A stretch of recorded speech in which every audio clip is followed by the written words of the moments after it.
சூரியன் சுட்டரிக்கிறார் அப்படின்னு சொல்றதை விட இந்த சூரியனின் மூலமாக நிறைய நன்மைகள் நமக்கு கிடைக்கிறது அப்படிங்கிறதையும் நம்ம புரிஞ்சுக்கணும்.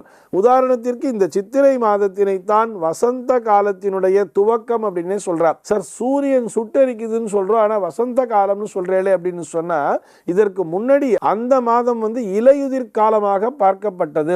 இந்த மரங்களில் எல்லாம் இலைகள் எல்லாம் உதிர்ந்து போய் இந்த சித்திரை மாதத்துல தான் புதுசா அப்படியே துளிர்த்து பச்சை பசேல் மரங்கள் அத்தனையுமே காட்சி அளிக்கும். சித்திரை மாதத்திலே தான் இந்த மரங்கள் அந்த பச்சையத்தினை உள்வாங்கி கொண்டு அந்த இரவு பொழுதிலே அந்த சூரிய அஸ்தமனமான பிற்பாடு ஒரு தென்றல் காற்று அப்படியே வரும் தெரியுமா?